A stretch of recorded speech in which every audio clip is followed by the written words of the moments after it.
to throw. McNabb. Now a clash of bodies here, and it's intercepted. Picked up by the all-pro corner, Josh Norman. And a big turnover there as his guys will get the football back. And now out come the Giants. And last time wasn't pretty. One play and an interception. We'll see if they can do better.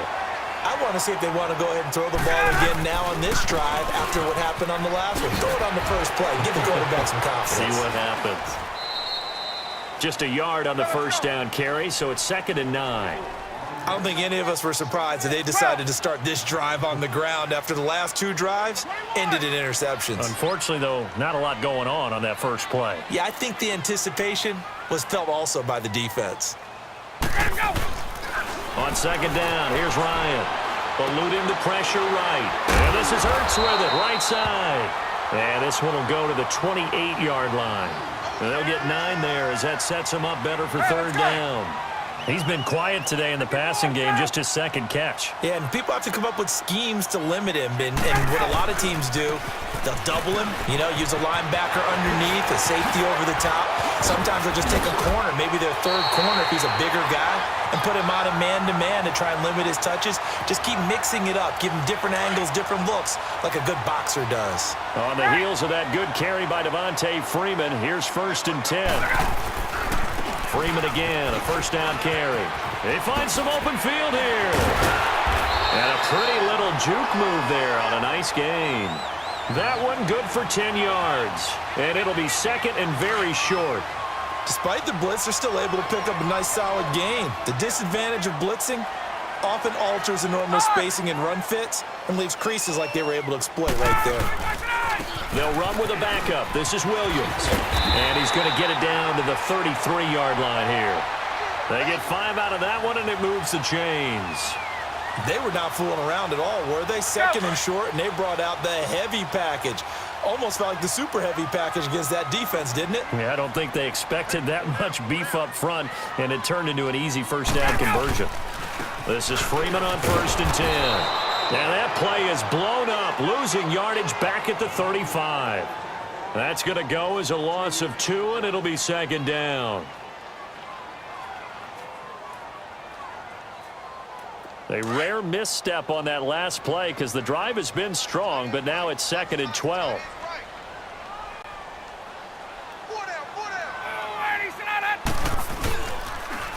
Another carry for the workhorse tonight, Freeman.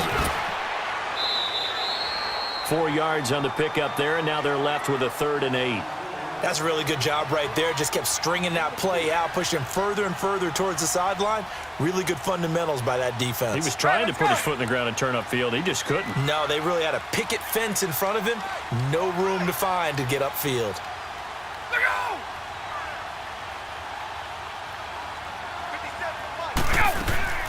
On 3rd down, Devontae Freeman. And he'll lose yardage. Brought down at the 32. That'll make it 4th down after a loss of 1. Brandon, we're into the 2nd half, and this offense has not scored a lot of points, and that was another example of why. I think it's time to open things up and start really trying to move the ball. So the scoring drive encompasses 9 plays, and the net result, 3 points. Take your disappointment and put it aside. 9 plays. Yeah, they want to end up in the end zone with a touchdown. I get that. But sometimes those 9-play drives pay dividends later with another 9-play drive that culminates in a touchdown when they wear down a defense. And now back out comes the offense.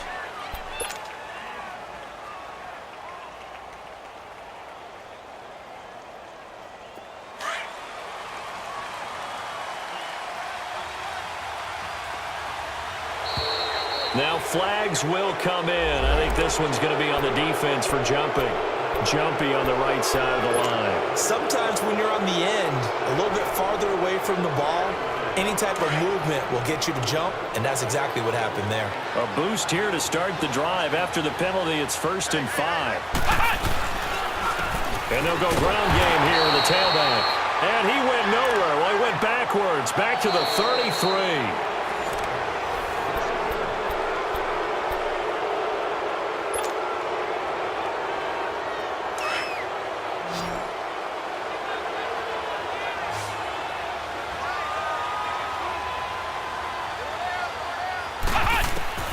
Out of the gun, McNabb. And that one got tipped, kind of threw everything off. It brings up third. We've seen these defenses make enough opportunistic plays to keep this one low scoring. Flying around, making plays on the ball, and we see yet another errant throw as a result. One of the bigger plays in the game thus far. The crowd getting into it as we come up on a big third down.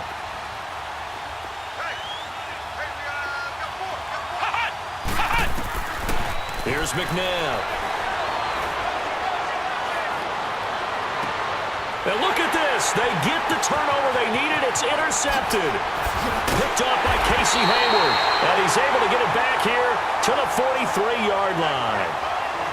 A critical error there in a tight game in the fourth. All you talk about is taking care of the football, and especially with a lead here in the fourth quarter. Turning it over, now the door is open for the opposition. Just in general, when you're passing in the fourth quarter with a lead, no matter at what point, you got to be super careful. Got to be careful, and sometimes you can be so careful that you end up running yourself into an error. And throwing to start the drive, but that one incomplete. I think you put just a little bit too much heat on that one. When you throw it to the outside, you do have to be careful because you got to keep it away from the defender, but you also have to give your own guy a chance too. So second down, still 10 yards to go. Ball on the 43.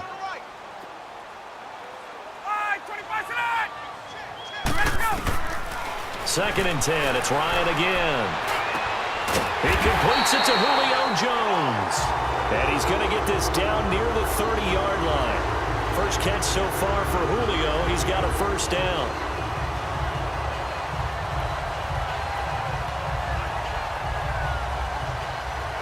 Let's go. So first and 10 now from the 30.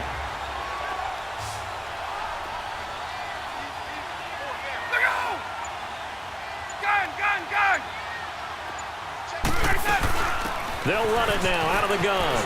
And some room to maneuver. And he'll be taken down just shy of the red zone at the 21.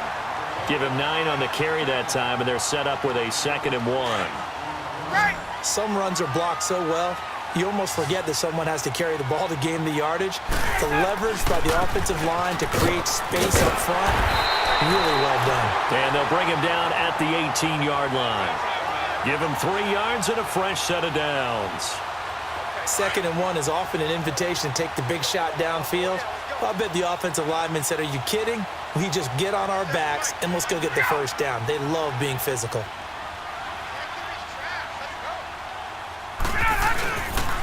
A handoff, Devontae Freeman. And maybe a measure of revenge there. He's had his way in this one, but this time they get him behind the line. But that certainly felt like an example of a defense just saying, okay, we've had enough. We've gotten mashed all night long. About time we got a good play in. But flip it over to the offensive side. They've got to be really upset that they allowed a play like that to happen. They were pitching such a great game. They want to keep it going. Time for a break. We're back to see what happens after this. Let's go.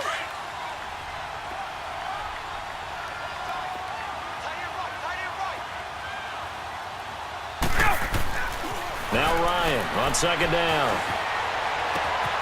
And he's got the hook up to Moore. And he'll go down here at the 12-yard line. And they'll get 9 there as that sets him up better for 3rd down. That completion helps out in a nice way. Now they can take a little bit more time, but guess what? They've got to make sure on their throws that they see it open, not just anticipate it. Back to throw. This will be caught just inside the 10. And he picks up the first as he's able to take it down to the 7-yard line. The gain of 5 that time gives him the conversion and makes it 1st and goal. Only way to get the lead here, of course, with a touchdown. And that's what they're gunning for on 1st and goal. Back to the running game. It's Freeman. And he's going to bull his way into the end zone for a Giants touchdown. Devontae Freeman taking it in from 7 yards away. And the G-men have taken the lead here in the 4th. And it's no good. Well, that could be a critical miss here in a one-score game in the 4th. Boswell on now to kick this one away. This is taken at his 4. And he'll get it up just past the 20, and his guys will go to work at the 21-yard line. Now this offensive unit ready to see what they can do here. They're sort of seeing themselves spiral out of control. Let's see if they can get things back on track. And this is where the coach is walking that line of being calm and really being firm with his team. Add one, tell me one. And he can't get a throw away. He's taken down. Bruce Smith in there to drop him as the clock continues to roll. Great job defensively. I think he was trying to go through his progressions, find someone to get rid of the football. Before he knew it, he was on his back. That just brings us right back to what you said in the beginning. A great job defensively. Nowhere to go with the football. That led to the sack. A nice pickup there, 19 yards. And they're set up better for third. I do have to admit, I like it when it all comes together. When the top part, catching the football, right, whether you're catching it with your hands or cradling it, comes together with the legs, in this case the feet, doing a little toe tap to stay in bounds and complete the catch. And a great job by our crew on the camera shot. Love when you see the grass or on the field turf, those rubber pellets flying up. Great catch. This quarterback now, 5 straight completions here in this second half. 1st and 10. He's back to throw. He's going to let it fly. So they took a shot on 1st down but couldn't connect. But depending on the team, they call that an explosive play or a chunk play, the one that they got on the previous one. They tried to go back and get another one, didn't they? They did, but unsuccessful on that second attempt. Back to throw. Finding a safety valve here. That's complete. They give him 13 yards there on the play and a fresh set of downs. We always talk about having to read defenses and how complicated that is. Well, this was an excellent read. Read the pressure and got rid of the football before it even got to him for a nice game. And when they're blitzing like that, running back usually a good spot to go with the football? Without a doubt, because he's right in your sight line or he's near you. So you're able to just get it to him easily. And once he gets in space, that's usually a good matchup for him.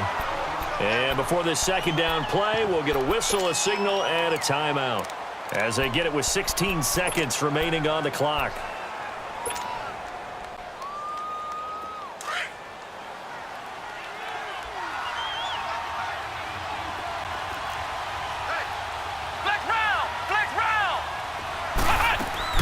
They'll look to throw.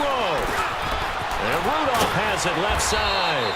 And he'll go down at the 28.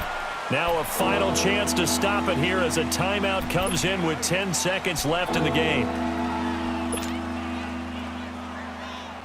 From here, it would be a 45-yard field goal attempt, certainly in range, but they'll look for more yardage on 3rd down. And on the ground they go with a running back. And they'll work it inside the 15-yard line before it's all said and done. Now here's a timeout, as they will indeed call it with 5 seconds to go and a chance with a field goal to win the game. So it all comes down to the foot of Dan Bailey. And his kick is right there. It's good. And it's celebration time on that sideline as they have taken the lead in the final seconds. So there was a little meat on that bone, a little more than a chip shot considering the circumstances, but he's able to bang it home in what should be the game winner. And the key was getting him into a good position to kick from. I mean, if that's a 52-yarder, you're going to have some anxious moments, but kickers nowadays, you give them anything under 40, and they're automatic. Well, this one, partner, was fun down to the very end. They got the points late, right before the whistle. Then the ensuing kickoff. They were hoping for magic on the other side, but couldn't get that spark. Fun if you won, and fun for us, because we got to watch it and call it. That magic that you were talking about didn't occur at the end, but what a game all the way through.